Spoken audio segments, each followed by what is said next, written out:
With the technology nowadays, mostly everything is on fingertips.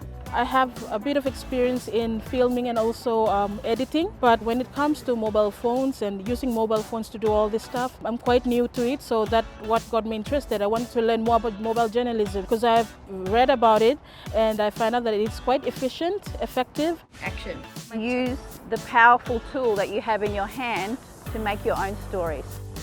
Because of the different cultures we have, women should always submit under men, so women don't have that chance to come out and make their voices known. The different age ranges we have as well, because everyone has just got different amounts of experience on them.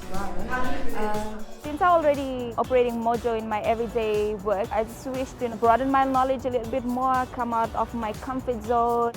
What excites me about this program is I'm super excited to see different perspectives coming from different countries in the Pacific, in Australia, and see how everyone does their thing.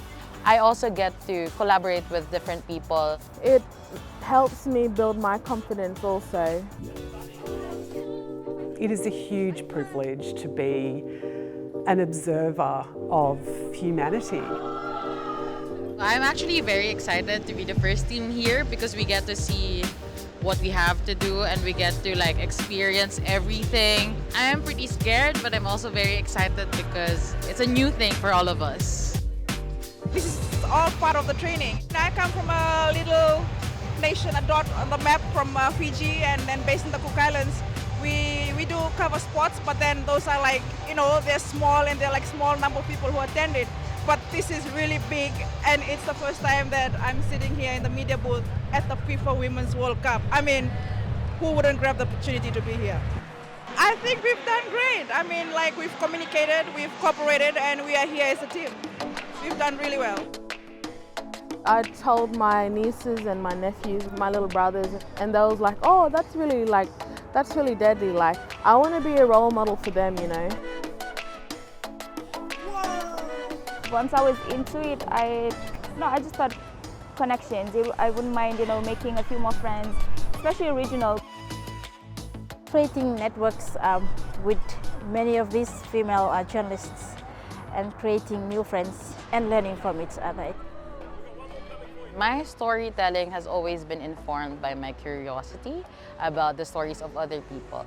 I'm hoping to explore more women's stories. This is part of what I do, promoting women in marginalized communities. Maybe we could tell important stories. The more we go and the more we grow, it will be more exciting.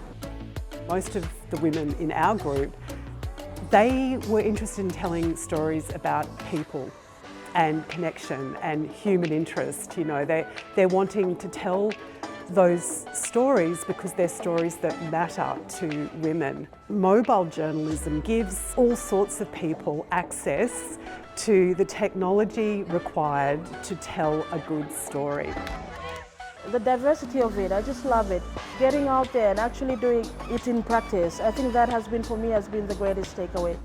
I think it's been a once-in-a-lifetime experience. It's been interesting also to have an insider perspective of the ABC as an institution and also FIFA as an institution. So the practical exercises, I think for all of us, have been the most effective.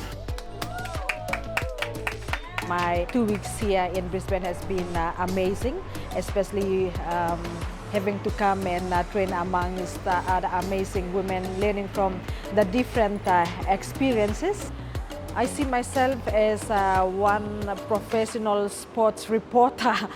So when I go back, I already have plans of what I'll be doing back at home, especially little local sports activities in my area, in my community, or in big events.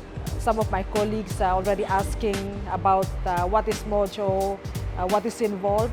So I've been telling them little of what I've learned. So this is one of the skills that I'm taking back home and be a role model to my colleagues.